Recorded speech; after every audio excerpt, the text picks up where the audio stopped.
friends, and welcome to What the Fringe, the podcast dedicated to all things Fringe theater. I'm your host, Lauren Hantz.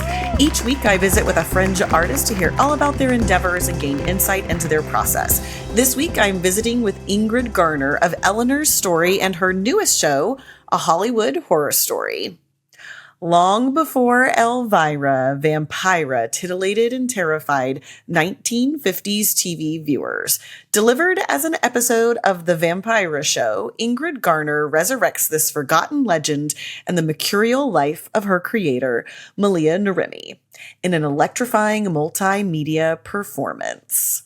In an era where women are expected to land a supporting role in the nuclear family, Malia Narimi is determined to become a star in her own right. After years of languishing as a failed actress, she wins the costume contest at the Bal Caribe Masquerade, dressed as the not-yet-named Morticia from the New Yorker's Addams Family cartoons, and is offered a gig hosting late-night horror films. A true Cinderella meets Frankenstein tale, she stitches together a creature from her dark idols, the evil queen in Snow White, Norma Desmond in Sunset Boulevard, and the pinup models from BDSM magazines. During Hollywood's most pivotal year, Vampira satirizes the ideals of 50s femininity while orbited by the likes of James Dean, Marilyn Monroe, Marlon Brando, Liberace, Orson Welles, and Elvis Presley. Today, as the corset of mid-century conservatism returns to stifle those who defy conformity, Malia's punk parable screams a thrilling reminder about the power of individuality and rebellion. Ingrid's other shows, Eleanor's Story, An American Girl in Hitler's Germany, and Eleanor's Story, A Life After War, chronicles Eleanor Ramrath Garner's daily struggle of growing up in World War II Germany and then coming home to America after the war. Ingrid is the real-life granddaughter of Eleanor, and the shows have won numerous awards and solidified Ingrid's status in the Fringe community.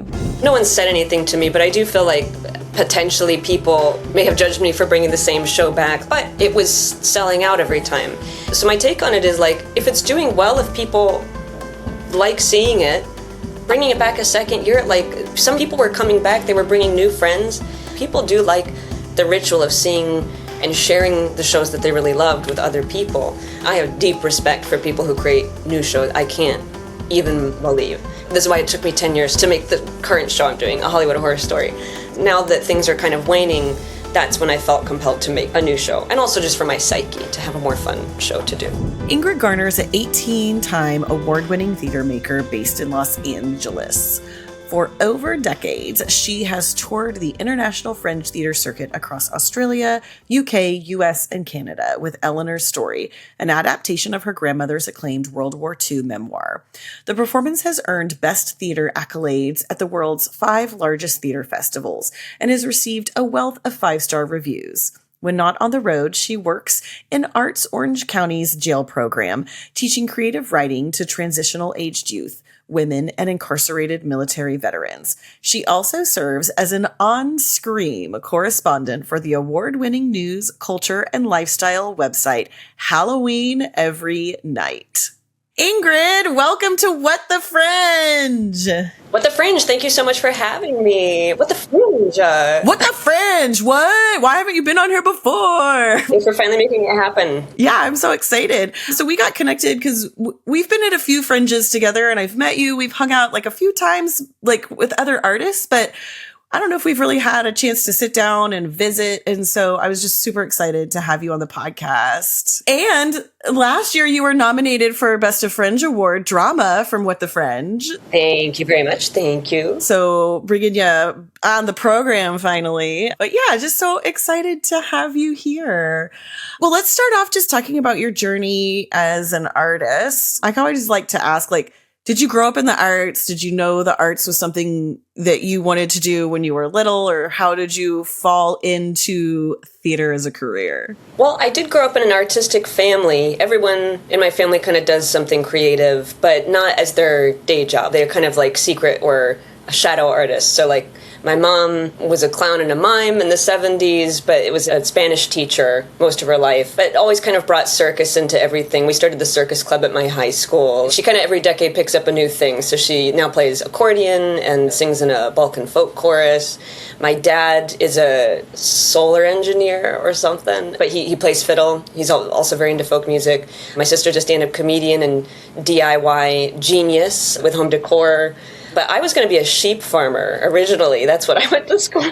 I was raising lambs. This was in high school. I was doing that for 3 years, almost won Grand Lamb champion, but I forgot to zip up my coat, and it, being from Texas, like, it's a showmanship competition. I won best in weight class, etc. But I struggled a lot in school, and most of my life I had an impression that I was stupid until I discovered theater, until I kind of did my first big play in high school. And strangely, the year after, my grades shot up. And it's not like I suddenly became smarter, but I think that arts give us confidence. When I finally found something that I excelled at, I no longer had the impression that I was stupid. I hadn't found my thing. And so that's what I ended up. I didn't get into Cal Poly Pomona, which is what I would have gone to sheep farming for, animal husbandry. I got into Cal State Fullerton, which has a wonderful drama department. I'm so happy because I don't have to wake up at 4 a.m. I go to sleep at 4 a.m.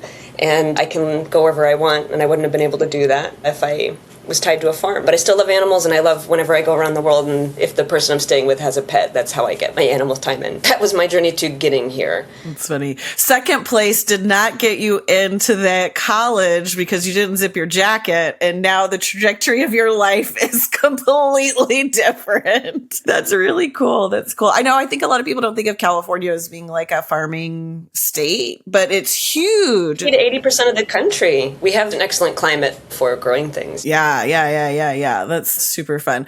And I guess because you are in some ways a little nomadic because you're traveling a lot. So you probably don't keep animals at home. It doesn't feel right. Maybe one day. Yeah, one day. Well, yeah. So you went to school for drama, and I wanted to talk about this because I saw on your website for Eleanor's story, it's talking about the options for young people in college really feels like Hollywood or Broadway. Like those are kind of our choices here in the US, or the choices that were presented. And I wanted you to speak into that a little bit more. Yeah, I remember when I was going to college, I kind of had this idea that, well, maybe I'm not going to do theater, but I felt like I would learn about what other options may be out there, maybe something I hadn't thought about before. I thought maybe voice acting even. But by the middle of my university career, I was getting really concerned. I really don't think I have the gumption to go and drive up to LA and audition and face all those rejections, and I definitely didn't want to move to New York. I was kind of thinking, I don't think I can be an actor. I think that means I can't be an actor. It means I'm lazy. We had a BFA program, and the way it worked was like the first 2 years you're kind of in, but then you have to jury, and they cut down the program to like 10 acting, 10 musical theater.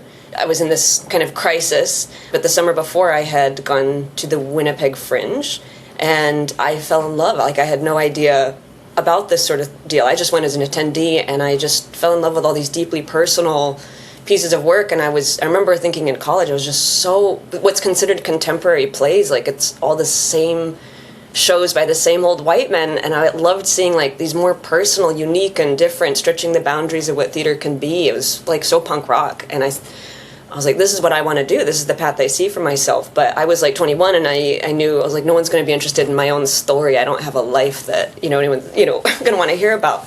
But I had this connection to this incredible story, my grandmother's story. She wrote a book about her experience growing up as an American in Nazi Berlin during World War II. And it's crazy and timely and just a fascinating, different historical perspective. And I remember thinking, I think it'll be a very interesting novelty to have the actual granddaughter playing her grandmother. I think that would add a level of like living history to it.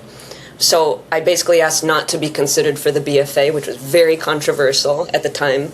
And I kind of spent the last remaining part of my college career developing Eleanor's story, specifically to tour Fringe festivals. And the first line I wrote of it is, "This will all fit in one trunk." I'm traumatized by all these clowns with like 3 suitcases of props and costumes. I'm like, I want something economical, portable. This is like a tailor-made show for Fringe. Yeah. Okay, that's fascinating. What track did you end up on if you didn't do the BFA? Talk me through that and the controversy. Well, things have changed now, but yeah, at the time it was very dramatic. You would jury, You'd be like, do a scene with a scene partner in front of all the staff, and they would make their decisions, and then you'd have to pick up an envelope with the decision, and everyone would line up to get the envelope, and everyone kind of had a plan of where they were going to go to open it.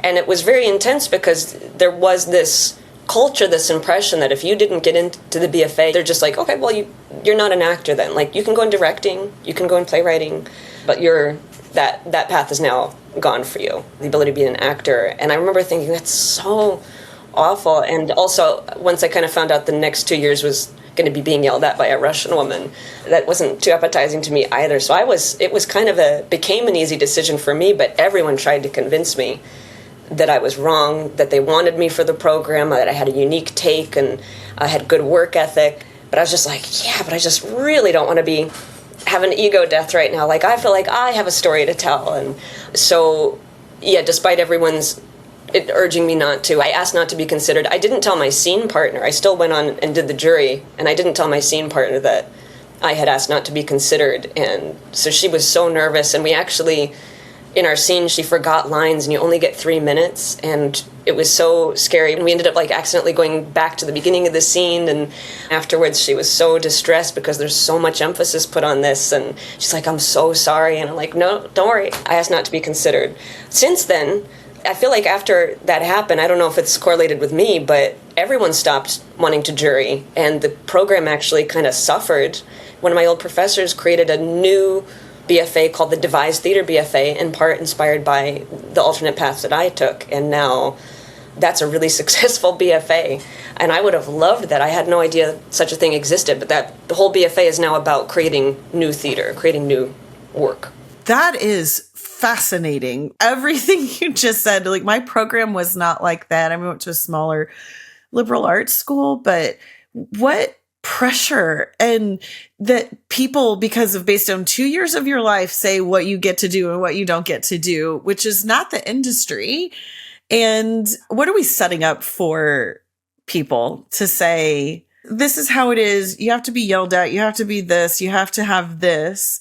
And this is the industry you're coming into. Welcome. Not to diss that program or anything, but you're not the only one who's done that, I'm sure, or that school, it's just, what pressure for young people. Agreed. And also I feel like all the people who then didn't get into that program, they ended up just kind of going into the real world. And by the time college was over, they had 2 years of real world experience on top of the BFAs. Their time was so taken up by school stuff. They were guaranteed getting cast in productions, and they were taking so many, especially the musical theater, they were taking something like 22 units because they had to do dance and music on top. I felt kind of like an outcast the next couple years after it was like no one recognized me anymore. That was my experience. And it was kind of like being a chaperone with all the young up-and-comers, and it felt kind of, in a way, humiliating. But I'd say that like a lot of the BFAs ended up not really even going into theater, and I feel like the people who didn't make it in then kind of had this strange propulsion to go out into the world. I'm really happy with the path I took. Yeah. Did you end up a playwriting? I'm like getting in the nuts and bolts, but I'm super curious. Yeah, I did take a couple playwriting classes, but I haven't talked to anyone, including Martin, who felt like they really got anything out of playwriting classes. It felt like I didn't learn anything about how to structure. I still, to this day, have no idea how I even wrote a show. It's remarkable to me. Most helpful classes for me were actually a directing class where we got a sort of formula to break down a script with, and that actually became the formula for Eleanor's story. But the really helpful class, the one I use every day, was my theater management class. It was like a group of 15 students, and we had this professor, Jim Voles, who ran a lot of festivals. He's extremely organized, works in nonprofits, and we basically learned how to create a nonprofit, like just basically the business aspect, audience development strategy, how to do budgeting, money asks. Some of the students from that class just basically took that class and made their nonprofit proposal and went on to create a nonprofit. But that's the only class I feel like I actually use practically every day. I don't remember anything else. Right. Well, and how many programs are producing producers? That's a producing class, like we're not doing that as much, or producing people in all the other realms of theater. Like so many programs I mean, especially in the US, so many programs are geared towards musical theater and there's just so many other options out there. And you took that path, which is very, very cool. And I could see like finding a target audience, managing all of this, which is all the stuff you have to do as a Fringe artist. You know, you're the producer, you're doing all of that. So very cool. So Eleanor's story, did that kind of become like a thesis project for you then? Or what did you have when you completed your program? I treated it that way, like an unofficial senior project. Most of it got done in our final semester, and my director, Craig Turrell, he was, I don't know, do you call it the valedictorian? Like, he was like going to be giving that. He was so busy with finishing his MFA, and I was finishing my degree, and it's like, I can't believe that we managed to pull that off in basically 3.5 months, from basically like starting the script to having a full-fledged production that we premiered like as our senior thing. But in some ways, like, the more busy, like the more productive you are, the more you produce. In a way, I think that helped. And then having the feedback of everybody, the resources of the school. I'd say it was kind of like my thesis project, but it was great because the purpose of it was to create something that I could then go off and have a career with, which I have. Yeah, quite successful. That'll kind of lead us into talking about Eleanor's story. So how much of the show has changed from that original piece that you put up in 3 months in drama school to what you're doing now? Not all that much. I think the stuff that's really changed is me. Like, I've become a better performer. I can always get better. Just subtle things, like the script pretty much is the same, but I remember when I first went to Australia, I realized I need to have water during the show. I can't make it a whole show without water, so I actually incorporate it, like the water glass becomes part of the storytelling as resources diminish, as blah, blah, blah. And then I used to wear a cardigan in it, and that used to kind of be used as another object. And like, no, in Australia, I can't do it. So very subtle things, but mostly it's really just remarkably stayed the same. But my characters have become more distinct, a lot easier to just snap into them. A lot more, the show feels more choreographed, my movement, and that's been kind of fun to play with. That's what keeps it fun for me, despite the subject matter. Yeah, because you've been doing the show for 12 years. And so do you loop back around every season with your same director? Do you have other people that kind of help you play into that? Are you doing stuff on your own?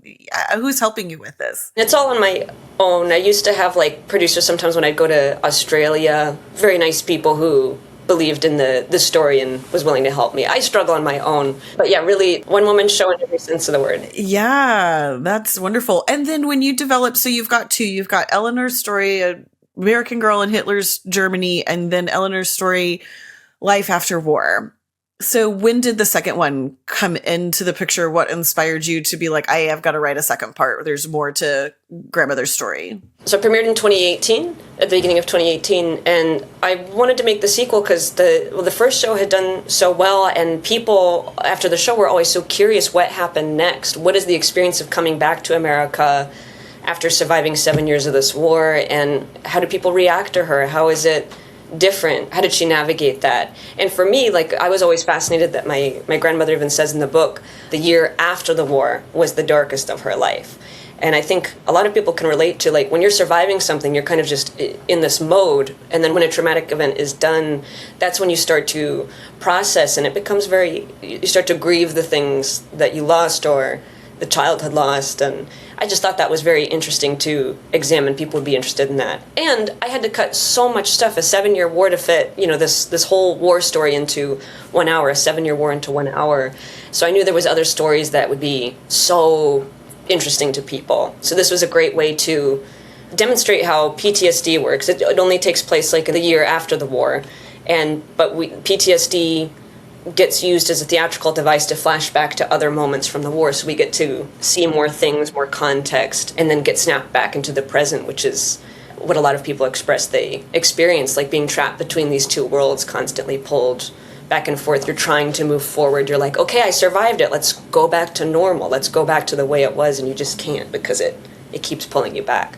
Despite that, I think that the tone of the second show is a little bit more lighthearted, and that's kind of nice for me. There's funny moments in it, and also because she's a teenager at that point, she can have more of an opinion about what happened. Yeah, that's the show that I've seen. I haven't seen the first one, but I saw the second one.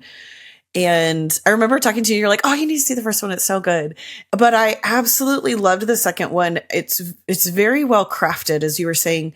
going into the war and then coming back to the present. And there is so much power in the storytelling of seeing her kind of unravel of what war does to someone, what PTSD looks like, how it can look different for just someone who was there and experienced those things, who's not a soldier, who's not in the war, but had these really traumatic moments and experiences in her life. And it was really beautiful. I was thinking a lot about, I mean, we're both Americans and thinking a lot about our country and what's going on. And I remember at that particular time you made a comment after of like that it was so personal and that it's important. Hearing the past helps us understand what's going on now. So that's a long commentary to ask. How are audiences responding to that kind of in our current state as they watch these shows? Honestly, I feel like their response has been more helpful for me than for them. But so two things. One is since the pandemic and since things have gotten darker in the world and war has, there's just more wars sprouting up all the time and conflict, refugee crisis that's been happening over since I premiered it more and more. So while the show used to feel like, in terms of marketing, I think the interest was just, wow, this is a wild, fascinating historical story we've never heard before by the actual granddaughter. But now, even though I haven't changed anything about the show now, it suddenly feels so timely and like it's like literal commentary on what's happening, even though I haven't changed it. So I think that's affected my audiences. It used to be really easy to pitch this show, and now they just want escapism. Understandably, that's what I want. When I go to a Fringe, I just want to go see a clown show because I want to laugh and I want to feel like I don't know what's going to happen next. Whereas I think people think when they're going to come see my show that they're going to be quite sad and devastated.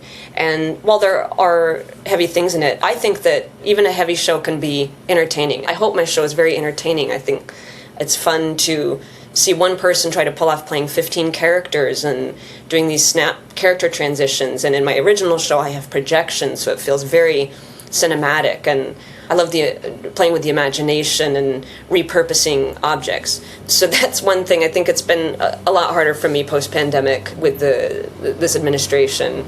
It's wild when I go to other countries and they're so worried for me, which was very stunning and moving because I feel like deep responsibility as an American for what's happening, and it's horrifying to me that things that I say in the show, events that happen in my show, like are literally playing out on the streets around me. And it made me very despondent. But now I see a new value in the show that I think audiences are picking up on. My grandmother's story is a guidebook from someone who went through truly the darkest of times and went on to find many happinesses in life. She's about to turn 96. And she has had a rich, full life, and if you meet her now, she's just like so full of life and like Snow White figure, trains blue jays to eat out of her hand. And I guess like that gives me hope because a human can go through that and you can hit hope is possible. Hope is essential for getting through war. And I used to think that that's a very cheesy thing to say. That's very cliche, hope. But hope is actually very important, and hope, I think it's hard for people to understand how hope is possible sometimes, but hope is seeing yourself make a positive change in someone's life. You may not be able to control what's going on in the whole world. It's a huge, wide world, and we as individuals are so powerless to change that, but the things within reach, your messy desk at home, you can tidy that. But also the people within reach, your family, your community. And you might have heard me in my shows say that one thing that was very inspiring to me was the fires last year in California, the way that the community came together with that. I couldn't even find a place to volunteer for 2 weeks because so many people wanted to help. And it's so easy to think the worst of humanity when all you're consuming is online and the bigotry and hatred. But you have to believe me that there are so many really good people out there, and if you don't feel like you know any, it's because they're out helping, and if you want to meet them, you have to go out helping.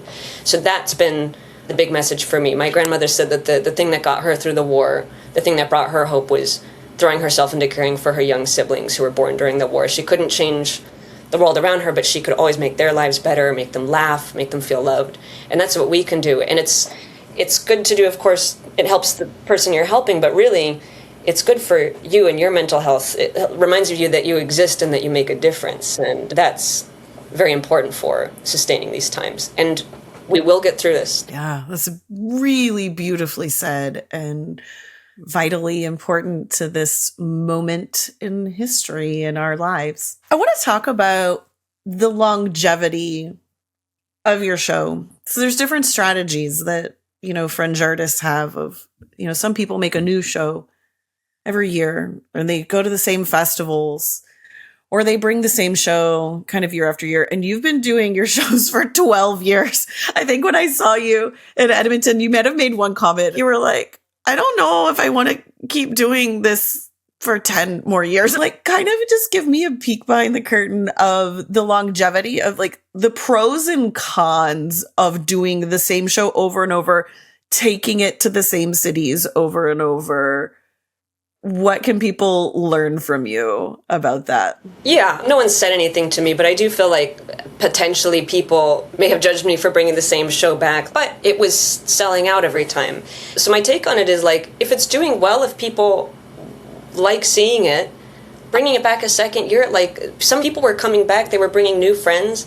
People do like the ritual of seeing and sharing the shows that they really loved with other people. I have deep respect for people who create new shows. I can't even believe. This is why it took me 10 years to make the current show I'm doing, A Hollywood Horror Story. Now that things are kind of waning, that's when I felt compelled to make a new show. And also just for my psyche, to have a more fun show to do. Right. It's like those Broadway performers that are doing the same thing over and over for years and years and years. And it's like, I want to do something new. Well, and that's exciting though to hear, like, if your show's selling well, why not? Because you are right. It's like one of the reasons Fringe exists is because we have so much trouble getting new work produced because everybody's like, all right, we're doing Sound of Music again because that's what sells tickets, like that. People want to go see the same show. They want to see something that's familiar that they know. And I personally have mad respect for you doing what you're doing over and over and having something so solid that knows what it is, knows the audience, like that kind of stuff. So if somebody's talking and poo-pooing on that, that's their issue. No one has. I just, in my mind, think maybe. Yeah, you've got a really special and unique show with content and then just being the granddaughter performing the grandma. It's a secret sauce kind of show. She sure loves that I have kept doing it. That she feels all the time. She's like, I can't believe that people still talk about this story, that people still want to see it. And I'm like, no, Grandma, you are beloved the world over. Right? Let's talk about A Hollywood Horror Story. I have like so many questions, just like from a standpoint of like, you've been doing this beautiful like Holocaust show and you have, I'm sure, a long list of supporters and you're like, I'm going to 180 you guys. And we're now going to do Vampira. And would you please come out and see me? Like, what has that been like? Just like 180ing kind of what you're doing? Well, it's been my dream to do that. I kind of always had this idea. I was like, I want to be like Daniel Radcliffe, like get known for doing something serious as a young person and then just break everyone's, like just do anything else. But it's funny because I actually like got my start in horror and comedy. While I was in college, I started doing, this local theater does B-movies as stage plays for the holiday season. So for 10 years, I did Night of the Living Dead. I was zombie number 1. I did a lot of stunts. I died in many different ways by many different weapons. And then I would do Plan 9 from Outer Space, which it's considered the worst film of all time and stars Vampira. And I got cast in that purely based on my measurements, I think, at the time. But I actually knew who she was. And I actually knew that movie because in high school, for some reason, my psychology teacher thought I would really like Ed Wood movies. And he gave me a bunch of VHSs. So I was familiar with the material. And then we would do Santa Claus Conquers the Martians for Christmas. So that's kind of where I come from. That's actually my like sensibility. I've been very quiet about that because obviously the content of Eleanor's story, it's kind of a different kind of horror, and I don't want it to be viewed as some disrespect. But just for me, I love horror as a genre. I think because I was such a fearful kid, and it took me a long time to even watch horror movies. I was fascinated by the concept. I had macabre interests, but it was always, scared. But I have nostalgia for that fear. But I remember thinking as a kid, what if I could be scarier than anything that could crawl through my window? Like, what if I could be among the monsters? I would feel safer.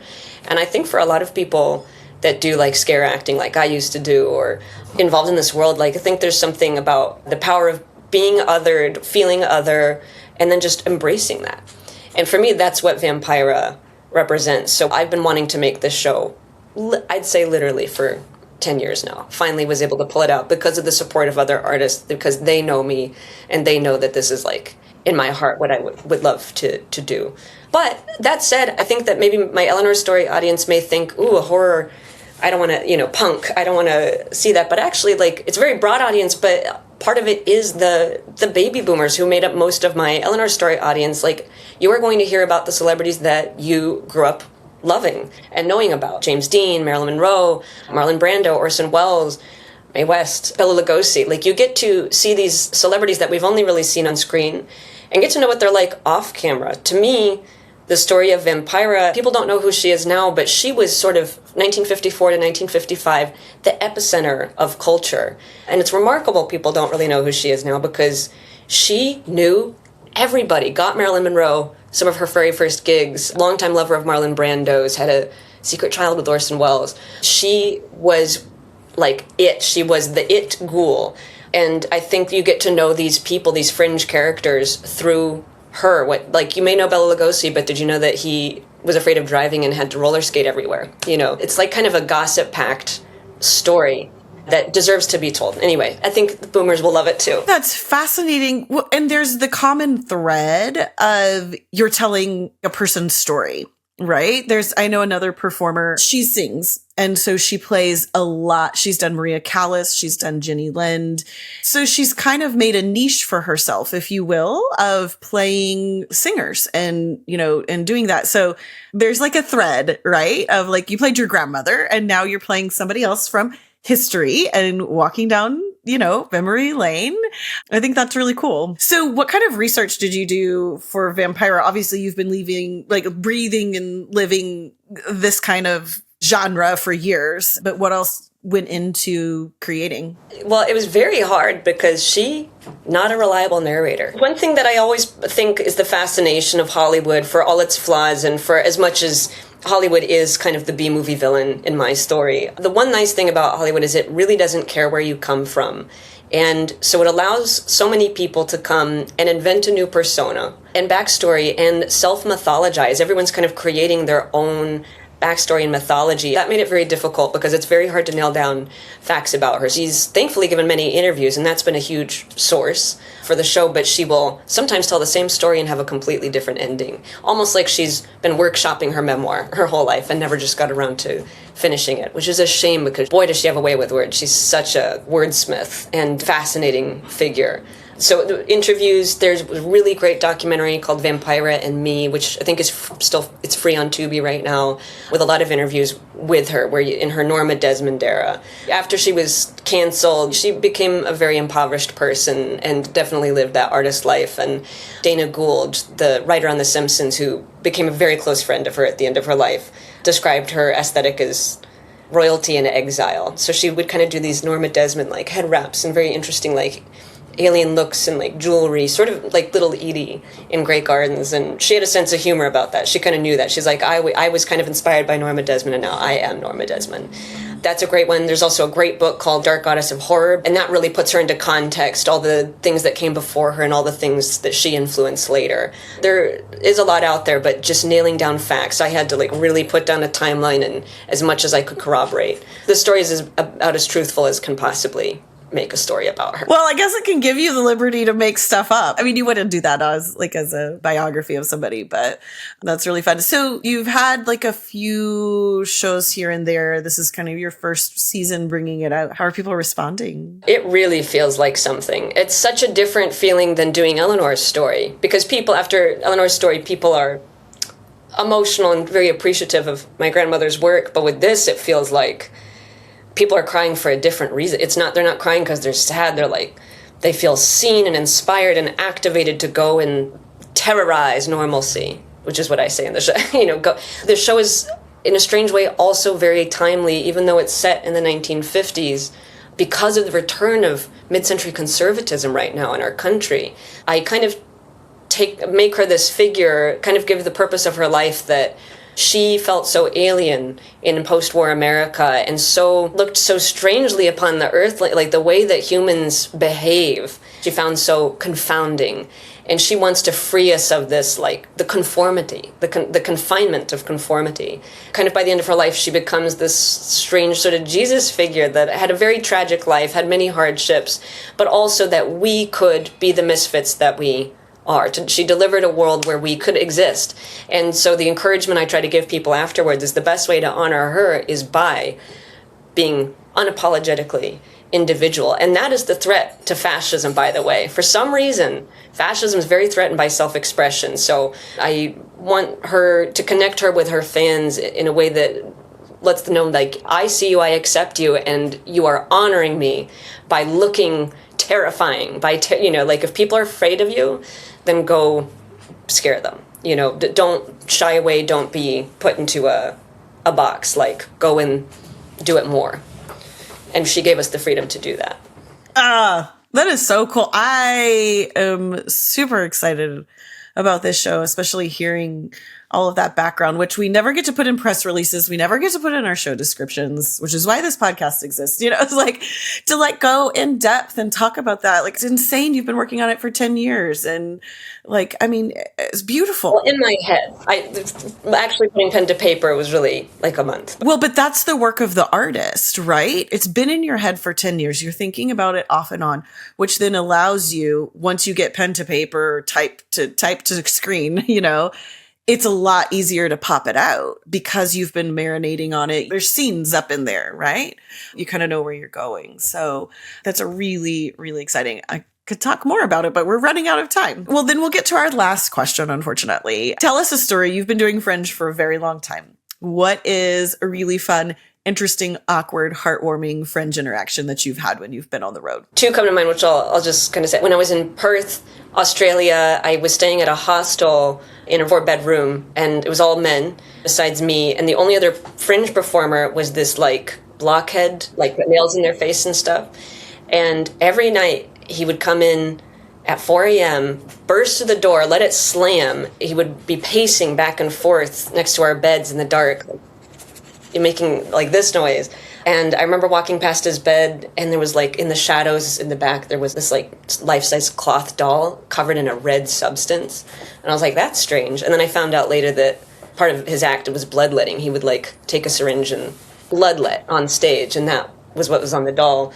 That was very uncomfortable and just, like, irritating. Also, what came to mind was that I did another show in Adelaide, and my venue was at the Producers. I loved that venue. That's where a lot of your favorite, like, clowns came out of that scene, like Zach Zucker and Tom Walker, Vigo Venn. This particular year, there was a new ownership, and he was really strange and creepy to me. He offered me a roofie, like, just straight up said, do you want a roofie? And then later that year, he was arrested in the largest drug bust in, like, Australian history. There was, like, $1 million of meth off the coast of Western Australia. Validated. That was great. Oh my goodness. Australia. We gotta love it. I miss it a lot. I haven't been back since the pandemic, but I miss it a lot. Yeah, it's lovely. I was just there. It's just beautiful, beautiful. Well, Ingrid, thank you so much for joining me on What the Fringe today. It's been so much fun to have you on. Thank you, Lauren. Thank you so much. Yeah, absolutely. Well, Eleanor's story, Life After War, is going to be playing at the Winnipeg Fringe this July. And then Hollywood Horror Stories making her debut. She's right now at the Orlando Fringe. She's going to be playing at the Sensi Fringe. She's going to be playing at the Fallout Fringe in Vegas in June, in Edmonton in August. And then Ingrid's got some possible shows in Chicago, Portland, Denver, California. So keep a look on all her social medias so you can keep up with when those shows get booked, so you can be creeped out and delighted and encouraged to get your freak on. You can find out more about Ingrid on her website at eleanorstory.com, and then keep up with her on Instagram at Ingrid Garner. And then her shows have their own accounts. We've got A Hollywood Horror Story, and we've got Eleanor's Story. What the Fringe is produced and hosted by me, Lauren Hantz, and this episode was edited by Ben Ellis of Renowned Media. And those sweet tunes you hear provided by Paul Snyder of Orchestra of Sound. And our logo was designed by Ruby Arnold of Ruby Makes Things. What the Fringe can be found on your favorite podcast platforms and on YouTube. So be sure to hit that subscribe button so you can stay in the know when new episodes release. Keep up with What the Fringe on Instagram at whatthefringe_productions and find us online at whatthefringeproductions.com. You get a review back and the reviewer's like, I gave it 4 stars, but I would have given it 5 if they didn't have the costume issues. And you were like, ah! I forgot to zip up my coat.